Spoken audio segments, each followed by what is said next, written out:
प्यारे बच्चों, सुप्रभात। आज हम पढ़ने जा रहे हैं SN1 और SN2 के बीच का फ़र्क। एक रिएक्शन जो है वो फास्ट होता है और एक रिएक्शन जो है स्लो होता है। एक स्टेप में हो जाता है, दूसरा 2 स्टेप्स में होता है। तो बच्चों, आज हम जानेंगे SN1 और SN2 के बीच का फ़र्क। तो सब्स्टिट्यूशन रिएक्शन पढ़ने से पहले न्यूक्लियोफिलिक सब्स्टिट्यूशन, तो हमें न्यूक्लियोफाइल्स के बारे में जानना ज़रूरी है। तो मैं आपको 11th क्लास का जो न्यूक्लियोफाइल है उसको फिर से रिकॉल कर दे रही हूँ। न्यूक्लियोफाइल इलेक्ट्रॉन रिच स्पीशीज़ है जो इलेक्ट्रॉन डेफिशिएंट पॉइंट पे सबस्ट्रैक्ट जो होता है सबस्ट्रेट, उसके ऊपर अटैक करेगा। और न्यूक्लियोफिलिक सब्स्टिट्यूशन में आपका जो सबस्ट्रेट है उसके ऊपर न्यूक्लियोफाइल अटैक करता है, ये मैंने बता दिया। तो यहाँ पे सबस्ट्रेट कौन है? यहाँ पे सबस्ट्रेट हेलो आरेन्स और हेलो अल्केन्स है। ठीक है, मैं अभी आपको समझाने जा रही हूँ कैसे एक न्यूक्लियोफाइल अटैक करता है सबस्ट्रेट पर। तो देखते हैं बच्चों कैसे रिएक्शन बनता है। तो बच्चों, मैं अभी बताने जा रही हूँ कैसे न्यूक्लियोफाइल अटैक करता है सबस्ट्रेट के ऊपर। सबस्ट्रेट यहाँ पे कौन है बच्चों? Hello alkenes. ठीक है,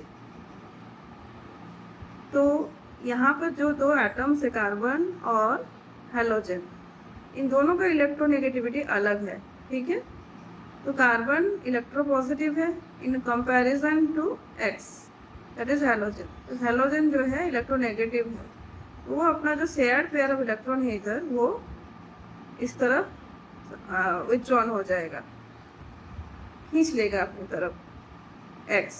तो यहाँ पे पॉजिटिव चार्ज डेवलप होगा पार्शियल, यहाँ पे नेगेटिव चार्ज पार्शियल डेवलप होगा।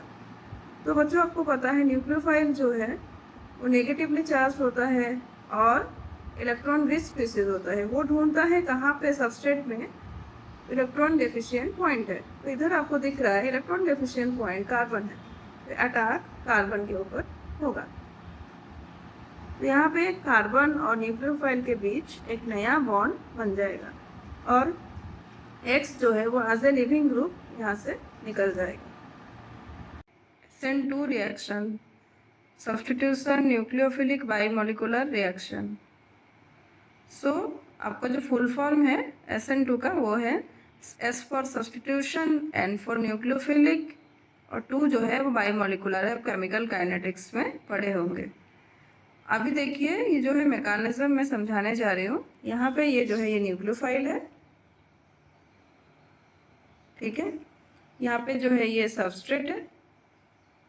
ओके, आपका जो अल्काइल हैलाइड है, तो क्या हुआ ना, ये न्यूक्लियोफाइल धीरे धीरे अप्रोच करेगा टुवर्ड्स द कार्बन। यहाँ पे जो पॉइंट है ये कार्बन है। जब अप्रोच करता जाएगा ये हाइड्रोजन एटम्स जो है एक दिशा में मूव करेंगे।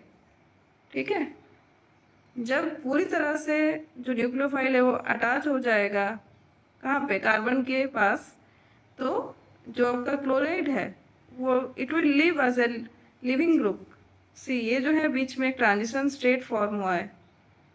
ट्रांजिशन स्टेट में क्या होता है, both new bond and old bonds are broken and made simultaneously. यहाँ पे कार्बन और OH के बीच जो बॉन्ड है वो बनता है और कार्बन और Cl के बॉन्ड है वो तो टूट जाता है। इसको हम ट्रांजिशन स्टेट कहते हैं और ये जो है शॉर्ट लिव्ड है और इसको हम एक्सट्रैक्ट नहीं कर सकते। तो क्या होता है, जब ये अटैच हो जाता है OH न्यूक्लियोफाइल जो है, तब हाइड्रोजन का जो दिशा है वो बदल जाता है। तो आप यहाँ पे देखिए इस तरफ हाइड्रोजन था, तो कॉन्फ़िगरेशन इज इन्वर्टेड। तो इस प्रोसेस को हम कहते हैं इन्वर्शन ऑफ कॉन्फ़िगरेशन। ठीक है, जैसे हवा जोर से आ रही है, आपका जो अम्ब्रेला है वो इनसाइड आउट हो जाता है, इसको हम कहते हैं वाल्डेन इन्वर्सन।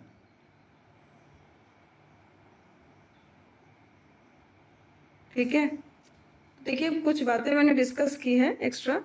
तो यहाँ पे जो सॉलिड लाइन है, सॉलिड वेज है, वो है bond coming out of paper, और जो डेस्ट वेज है वो है bond going out down the paper. Straight line जो है bond on the plane of paper. ये जब था, ये आपका 11th क्लास में डिस्कस हो चुका है ऑलरेडी। तो देखिए मैं फिर से रिपीट कर रही हूँ जो मैंने समझाया। Incoming nucleophile interact with alkyl halide causing CX bond to break and a new bond CO is formed, जो COH बॉन्ड है।